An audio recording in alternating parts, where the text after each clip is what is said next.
नमस्कार।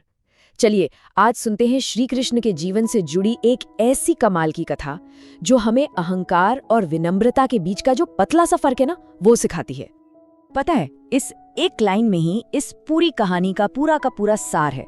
मतलब भगवान की कृपा पाने का रास्ता ना अपनी ताकत दिखाने से नहीं मिलता, बल्कि सच्ची श्रद्धा से मिलता है। तो चलिए इस अद्भुत कहानी में थोड़ा और गहरा उतरते हैं।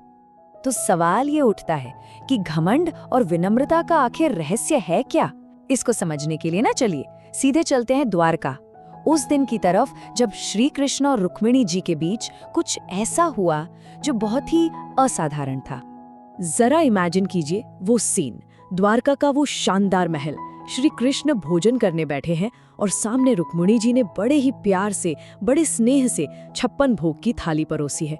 सोच के देखिए, माहौल कितना शांत है, कितना प्रेम से भरा हुआ है। और रुक्मिणी जी बड़े ही प्यार से श्री कृष्ण से कहती है, प्रभु आप तो हमेशा अपने किसी न किसी भक्त की पुकार पर दौड़ते रहते हैं, कम से कम आज तो बस आराम से बैठकर शांति से भोजन कीजिए। सोचिए उनकी आवाज में कितनी चिंता और कितना प्रेम झलक रहा है। श्री कृष्ण बस मुस्कुराते हैं और उनकी बात मान लेते हैं। कहते हैं, आप बिल्कुल ठीक कह रही हैं, आज मैं पूरी शांति से प्रेम से भोजन करूंगा। और उस पल ऐसा लगता है कि सब कुछ परफेक्ट है, सब शांत है। लेकिन जैसा कि अक्सर होता है, ठीक तभी कहानी में एक नया मोड़ आता है। और वो मोड़ क्या था? वो थी एक भक्त की पुकार। जैसा कि हमेशा होता है, भगवान की शांति में एक भक्त ने दस्तक दी, और ये पुकार ऐसी थी जिसे वो चाहकर भी अनदेखा नहीं कर सकते थे। अब देखिए होता क्या है। ठीक उसी पल जैसे ही श्री कृष्ण ने रोटी का टुकड़ा हाथ में लिया, बस पहला कौर लेने ही वाले थे कि वो अचानक रुक गए। एकदम उनका चेहरा गंभीर हो गया और उन्होंने वो रोटी वापस थाली में रख दी। अब ये देखकर जाहिर है रुक्मिणी जी एकदम चौंक जाती है। श्री कृष्ण देर नहीं लगाते, वो तुरंत कहते हैं, मेरा एक भक्त दूर कहीं बहुत बड़ी मुश्किल में है। वो घायल है, अकेला है और अपनी पूरी ताकत लगाकर मुझे पुकार रहा है। मुझे उसकी मदद के लिए जाना ही होगा। अच्छा, यहाँ तक तो आम बात है, ठीक है, भगवान है, अपने भक्त के लिए जा रहे हैं, सिंपल। लेकिन इसके बाद श्री कृष्ण ने जो किया ना, वो सच में किसी की भी समझ से बाहर था। और यही इस कहानी का सबसे मिस्टीरियस, सबसे रहस्यमयी हिस्सा है। वो मदद के लिए उठते हैं, तेजी से बस 2 कदम आगे बढ़ाते हैं और फिर अचानक वहीं रुक जाते हैं, एकदम चुप। कुछ पल के सन्नाटे के बाद वो वापस मुड़ते हैं और अपनी जगह पर आकर बैठ जाते हैं। सोचिए ये कितना अजीब रहा होगा। अब रुक्मिणी जी तो पूरी तरह से कंफ्यूज हो चुकी थीं। उनसे रहा नहीं गया और उन्होंने पूछ ही लिया, आप लौट आए, क्या अब आप उस भक्त की मदद नहीं करेंगे? और उनका सवाल बिल्कुल जायज था, कोई भी यही पूछता। और श्री कृष्ण का जवाब सुनिए, वो तो और भी ज्यादा हैरान करने वाला था।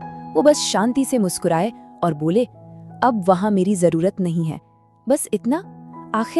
आखिर उन 2 कदम में ऐसा क्या बदल गया था? तो चलिए अब हम कहानी के उस पॉइंट पर आते हैं जहां इस पूरे रहस्य से पर्दा उठने वाला है, क्योंकि अब श्री कृष्ण बताने वाले हैं सच्ची भक्ति की असली पावर के बारे में। रुक्मिणी जी की बेचैनी अब और बढ़ गई थी।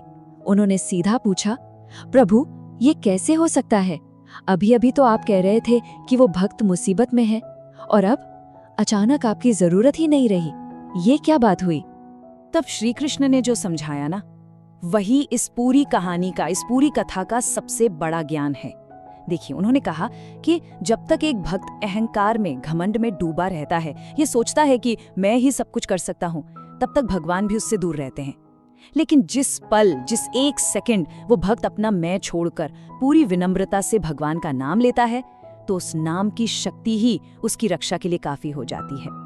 और फिर श्री कृष्ण ने उस रहस्य से पर्दा उठाया। उन्होंने बताया, वो जो भक्त था उसने ठीक उसी पल अपने अहंकार को त्याग दिया और सच्चे मन से मुझे पुकारा। और जैसे ही उसने विनम्रता से मेरा नाम लिया, मेरे नाम की शक्ति ने ही उसकी रक्षा कर ली। अब वहां मेरी, यानी मेरे शरीर की कोई जरूरत नहीं थी। तो इस कमाल की कहानी से हमें क्या सीख मिलती है? इसका मैसेज बहुत साफ है। पहली बात, अहंकार नहीं, आस्था रखो। दूसरी, स्वार्थ नहीं, समर्पण रखो। तीसरा, अपनी ताकत पर नहीं, भगवान की शक्ति पर भरोसा रखो। और सबसे इम्पोर्टेंट बात, जिसके जीवन में विनम्रता है ना, उसी के जीवन में भगवान का बसेरा है। सिंपल। तो आखिर में इस कहानी का संदेश बिल्कुल साफ है और आज भी उतना ही सच है कि जब हम अपने मैं को, अपने अहंकार को छोड़कर ईश्वर पर अटूट विश्वास करते हैं तो उनकी शक्ति हमेशा हमेशा हमारी रक्षा करती है। जय श्री कृष्ण।